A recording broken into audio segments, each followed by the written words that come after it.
Good morning, students. Good morning, sir. So, here is your Debarshi sir once again, welcoming all the affable and buoyant educants, tiny thoughts of class 10, section B of Jawahar Navodaya Vidyalaya, Purva Medinipur, West Bengal.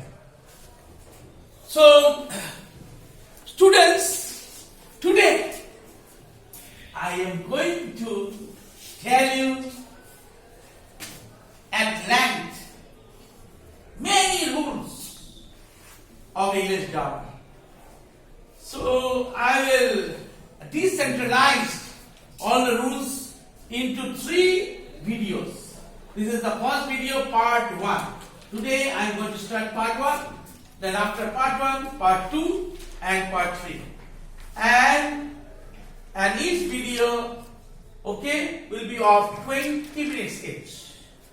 So my dear students, I told you many a times asked why that verb is categorized into many groups. Many kinds of verbs are there in English. It may be either a transitive verb or intransitive verb. While explaining voices, I told you, the verbs may be either transitive verb or intransitive verb. Now, rule number 1 of transitive verb states that transitive verb is not followed by any. Transitive verb is followed by preposition. On the other hand, intransitive verb is not followed by any preposition. What I told you already, transitive verb is followed by preposition and intransitive verb is not followed by preposition. Now, the $1 million question is, how can you make out that a verb is transitive verb and how can you comprehend that a verb is intransitive verb? There is a very easy way. If the sentence pattern is S plus V plus O, then the verb is transitive verb. And if the sentence pattern is S plus V, where object is missing, then the verb is intransitive verb. Okay, now in the morning assembly, one student asked the question, William Shakespeare wrote Hamlet. Hamlet is the name of a drama. Who wrote Hamlet? William Shakespeare. His subject, wrote is the verb. Verb is which tense, everybody? Simple past tense. So past indefinite tense. What did Shakespeare write? Hamlet is object. This is a drama. Hamlet is the name of a drama or tragedy. Okay. In the morning assembly, that question was put before you. That student asked you that question. Now, here the sentence pattern is S plus V plus O. So what is? Which verb? Transitive verb. Now, if I write dogs bark. Who barks? Dogs is subject. Bark is the verb. Okay? Verb is the simple present tense. But there is no object. Here there are objects. Okay, we are finding here there is one object, Hamlet. Hamlet is object, but here no object. So since there is no object, so verb is intransitive. It is the intransitive verb. Okay, now William Shakespeare wrote Hamlet. Shakespeare wrote Hamlet. If I do not write Hamlet, then what it becomes? Shakespeare wrote. And then if I ask you the question, what did Shakespeare write? Will you be able to give any answer? No. If I omit the word Hamlet and the sentence becomes, okay, Shakespeare wrote, which is not a sentence, it is not meaningless thing, no, not a sentence. Shakespeare wrote. And then if I ask you the question, what did Shakespeare write? Then you will not be able to give any answer. So object is necessary to get complete sense of the statement. So the word is transitive. Okay? And here object is not present. We are getting cognizance. There is no object. Subject, verb, but there is no object. Now, if I write the cat mews. The cat is subject, mews is the verb, verb is the simple present tense, but there is no object. So, but we are getting cognizance. So this is sentence. But the verb is intransitive. And the verb is intransitive verb. Because the sentence pattern is S plus P, where object is missing. Now the rule is what? Transitive verb is always followed by preposition. On the contrary, on the other hand, intransitive verb is not followed by any preposition. Rule number 1.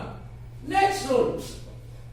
Next rule you see, my students, there are some tenses, the tense of the verb. Rule number 1 of the simple present tense of the verb states that simple present tense of the verb is used in case of universal truth. Everybody, simple present tense of the verb is used in case of universal truth. Okay. So the earth moves down the sun rises in the east, the sun sets in the west. These are all universal truths. Because these statements have been acknowledged or admitted by the global population, by the people living in all the corners of the world. So these are all universal truths. Okay, these are facts. The next rule is simple present tense of the verb is used in case of habitual action. In case of everybody? Habitual action I am explaining this sense. There is one milkman. Okay, one milkman who knocks at the door of your house at 6 o'clock every morning. He will not go to your house at 7 o'clock. He will not go to your house at 5 o'clock. But exactly sharp at 6, he knocks at the door of your house. Okay, so he has formed a habit. This is called habitual action. Say another example I am giving. So there is one well in your house. There is one well, pool. There is one pond or tank in your house. Pond or tank is pukur. But still, you prefer to go to a river, okay, to take your morning bath. That means your common habit. This is called habitual action. Okay. Now, so simple present tense of the verb is used in case of habitual action. Example: the milkman knocks at the door at 6 o'clock every morning.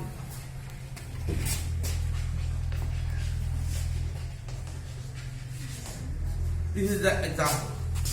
Okay. Next, rule number 3 of simple present tense.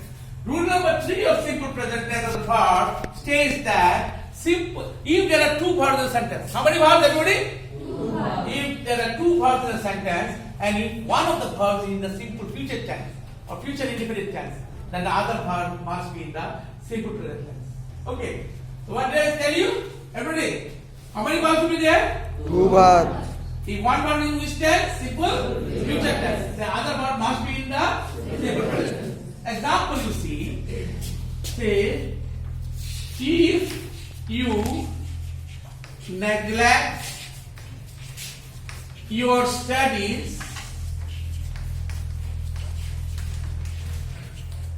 you will fail. So in this sentence, this is one verb, this is another verb. Is not it? So if you write a sentence like this, if you will neglect your studies, you will fail, then sentence will be wrong. Okay? Because you have not adhered to the rules of grammar. You have not abided by the rules of grammar. So you should write here one word will fail, the verb is in the simple future tense, the other verb must be in the simple present tense. Clear, everybody? Clear? So again repeat. You tell me what I told you. Everybody tell me. You tell how many verbs in the sentence? One verb in this tense. The other verb must be in the. Okay. Now, on another example, you see, we shall not go out if it rains. How many verbs are there in this sentence? One is shall not go, another rains. So here this verb in which tense? Simple future. So other verb must be the simple present. If you write as sentence like this, we shall not go out if it will rain, then sentence will be wrong. Okay, it will be incorrect.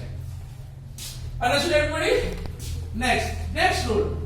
Only in case of third person singular number, simple present tense or present indefinite tense of the verb, we add s or es to the base form of the verb. Each and every verb, whether it is a regular verb or irregular verb, weak verb or strong verb, each and every verb is having three forms: V base 1, V base 2, and V base 3. The other name of V base 1, it is the base form of the verb. It is also called the root of the verb. It is also called the principal verb. It is also called the main verb. It is also called the present tense of the verb. V base 2 is the past tense of the verb, and V base 3 is the past participle form of the verb.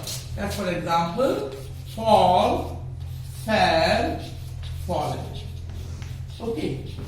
Fall is V base 1, fell is V base 2, and fallen is V base 3. Next, the other name of present continuous tense. Anybody? Can you spell the word continuous? There is a tendency, propensity among the students to pronounce write this word incorrectly. Continuous, you look at the blackboard, there is one U. N-O-U-S is wrong.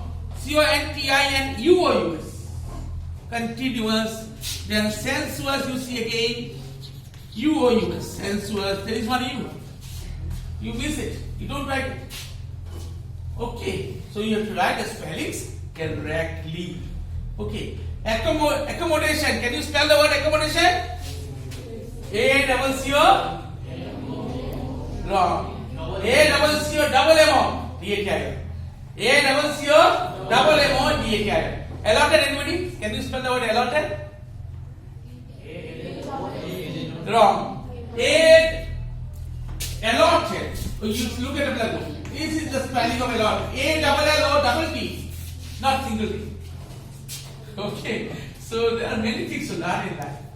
So spellings also you should learn. Okay. Now, occurrence. Can you spell the word occurrence? O-C-C-U double R-E-N-C. But most of you miss this second R. You don't write it. It's wrong. Okay? There are two C and two R. You should know. Anyway, there are many spellings are there. Not only one or two. Many spellings are there. You should write the spellings. You should learn by heart the spellings correctly, and so that you can write the sentence meticulously. Okay, without any mistakes, without any errors, without any oversights. Anyway, then I was telling you about. Let me tell you when you will use present perfect continuous tense. Present continuous tense, if the action is continuing in the present. Say, what's the name, please stand up? Sushmita. Sit down. Sushmita Sahu. Sit down. Sushmita Sahu is singing a melodious song. Okay, a very nice song. Sushmita Sahu is singing a nice song. Okay, so here the action is continuing in the present. So verb in the present continuous tense. Sushmita Sahu is singing a nice song means Sushmita is still singing. Singing has not finished yet. Is not it? Has it finished? No. So the action is continuing or going on in the present. Present perfect tense. Say, what is the name? Stand up. Shainik. Very good.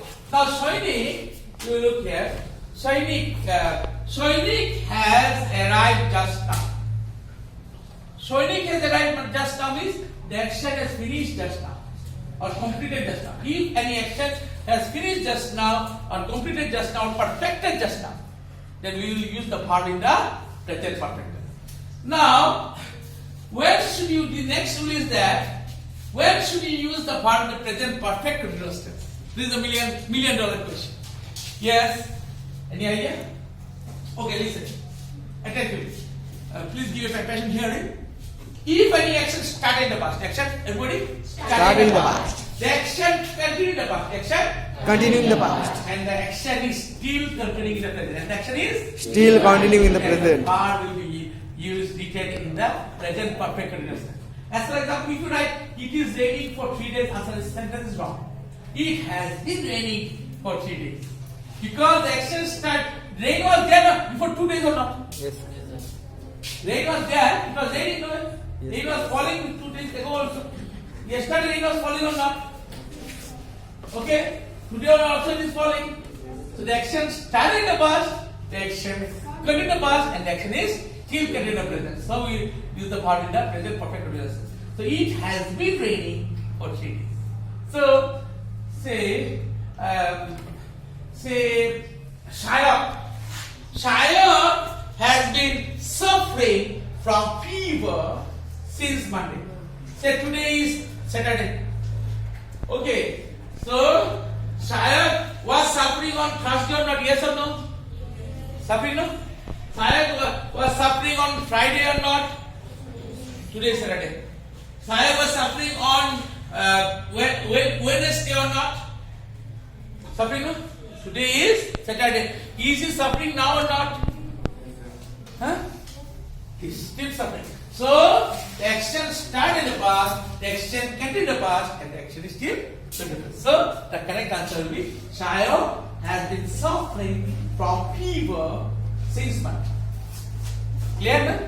So you can write, the rule will be if any action started in the past, the action continued in the past, and the action is still continuing in the present, but going on in the present, then we will use the part in the present perfect. Okay. Now next rule. Next rule say the other name of simple present tense is present subjunctive. Everybody. Now what is the other name of simple present tense? And the other name of simple past one is past subjunctive. Past subjunctive is nothing but simple past tense of the verb, and present subjunctive is nothing but simple present tense of the verb. Okay. Now you see, say when will you use the past subjunctive? So say if in case of real situation, in case of real situation, you see, I was a student. I was a student of JNB East Virginia. I was a student of JNB East Virginia means that in real situation. Next past tense. Once upon a time, I was a student of JNB East Virginia. Okay, and if I write say where after I, if I were the Prime Minister of India, I could do it. If I were the Prime Minister of India, I could do it. There is one word. So he is telling that if I were there. So why I is followed by where? Because this is impossible situation. This unreal conditional sentences, unreal situation, imaginary situation. Am I the Prime Minister of India? Certainly not. I am a teacher, no? English teacher of JNB East Medinipur. I am not Prime Minister, no? So there is imagination. That is imagination, speculation. Okay, and that is also impossible situation. I cannot become Prime Minister, man. I am teacher. How can I become? I am working in a government school. How can I become Prime Minister? Not possible. No? I will resign. No? I will resign. I will leave this school. Is that it? Then I can contest elections. Is that it? Otherwise I cannot contest the election. So if I were in case of unreal situation, not real. And in case of real situation, we will use I is followed by was. Have you understood everybody? Clear? Clear everybody? Yes, sir. So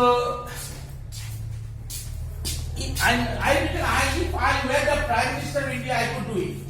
And if I write like this, if I be the PM of India, I could have done it. What will be word here. What would the verb? If I be the Prime Minister of India, if I be the Prime Minister of India, then I could do it. Then it will be answer will be where? And what will write here? Anybody any idea? Here we will write had been. What will write? Had been. So the answer will be if I had been the Prime Minister of India, I could have done it. Now why? Why you will use where here and why there you will use had been? Rule is that if you the sentence pattern is could plus base form, could plus base form or would plus base form, might plus base form, should plus base form, you will use where. And if the sentence pattern is could plus have plus past participle or should plus have plus past participle or might plus have plus past participle, then we will use have been. Is that rule? Okay. Now, as if is what? As if is clause. As if is clause. If there is as if clause in a sentence or as though clause in a sentence, then you will use past subjunctive. If there is anybody as if clause in a sentence or as though clause in a sentence, then we will use past subjunctive. That means simple past tense of the verb. So now will become new. So the answer will be he behaved as if he knew everything. Okay, he knew everything. Understood? After this, have you understood, everybody? So let me stop here. Maybe let me give a pause here. Let me sojourn here. So tomorrow will come with part 2. Okay? So after this, thank you so much. Thank you, sir.